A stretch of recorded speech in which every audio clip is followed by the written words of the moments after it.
Hi everybody, I just wanted to shoot a video for you this morning because we have got something brand new for our little garden oasis here, and that is worms.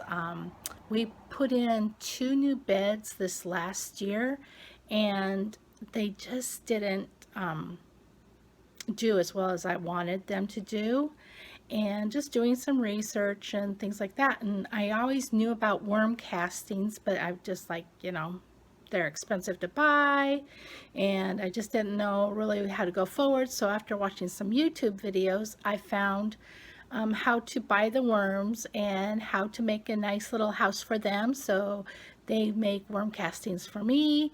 We're going to put in 2 new beds this fall. So we've got a lot of new beds, and we need we do the composting already. We've got our bunnies over our composting. So we have that, but I just thought the worm castings would help out so much with getting these beds up and ready, because I don't really want to have a bad year with them like I did this last summer. I mean, we got some fruit out of them, but not what I knew they could have done for us. So with that said, I'm going to turn around and show you the bag they came in. I'm going to show you the house that I've set up for them, and we'll just go forward and learn about worms. So here we go.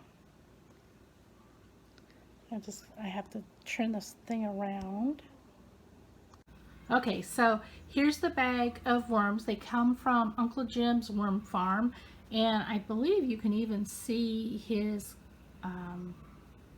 website and his telephone number there on the bag.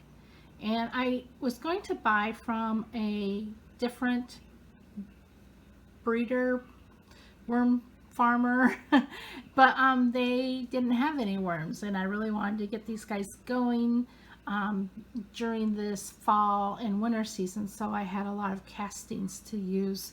Oh, hey, I got a guy who just got out of the bag here. I'm going to pop him in so he doesn't dry out. But anyways, that's why I ordered from Uncle Jim's Worm Farm. Next, I'm going to show you the bed that I have situated for them. So here is the bed that I have for them, and this is, the 3-cart rollers that you can buy at Walmart and Target and all of that. I decided to go with that because I've only got 500 worms in here, and I didn't think they would really need a lot of room until they start multiplying, and then we'll go forth with something else. But here's how I put it together. So this is the top, and it's just a piece of cardboard that you fit over the top, and this is kind of their barrier. They will use this for food, but right now it's the barrier so they don't climb out of the container. And you can see that I have holes around the top. Ron just drilled some holes around the top, and this is so that there's some airflow in there. Now, as you're looking at it, you can see that this is all wet shredded paper, and this will be, they call it their bed. They like to kind of burrow down in here, and it's wet, it's moist, it keeps the worms happy with you. Dry them out and they'll die, so you have to keep a little bit of moisture in here. Now, you don't want it sopping wet, you just want it so it's moist, and you have to keep checking on that. The main reason worms die is not from lack of food, because they'll eat all the paper, and then I have some compost here that they'll eat, so they're not lacking in food, so say, but if it dries out, that's what will kill them. So we have in the very bottom's cardboard, and this is kind of just to keep all the juice, if you will, in here, and kind of have that soaking it up. It also is a form of food if they ever get down there. So that's the first layer, is the cardboard. The second layer here is the compost.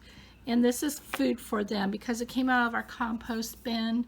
It has, all of the food breakdowns that are in a compost bin. Plus, we have bunnies over our compost, so I'm sure there's some bunny poo in there as well. And then you'll just, make sure when you're all done to cover the compost up to kind of help keep that moist. Now, the next step that I'll do is feed them, but I've read that they really don't need to be fed right away if you've got the compost and the paper down.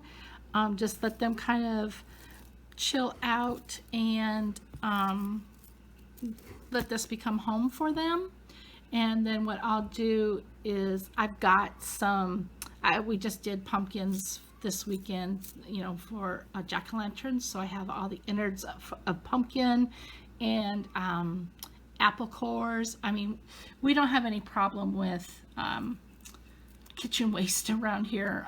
So there's lots of stuff for them to eat. Plus we feed the chickens the stuff from the kitchen as well. So we have lots of stuff, but I don't think I'm going to put any of that in today. What I'm going to do is I'm just going to put them in the bed, get them covered, let them kind of chill out because they've been on FedEx for a couple of days, and they said just, you know, let them chill out, make sure that, you know, the bed is moist enough for them but not too moist. You know, I love it when people say that. You know, it's like, okay, it's kind of scary. How do I know how much to do? But you know, it's good that the paper's not sopping wet, it's just moist. So I think they'll be fine, and we'll come back in a couple of days when I'm ready to feed them, and we'll go from there.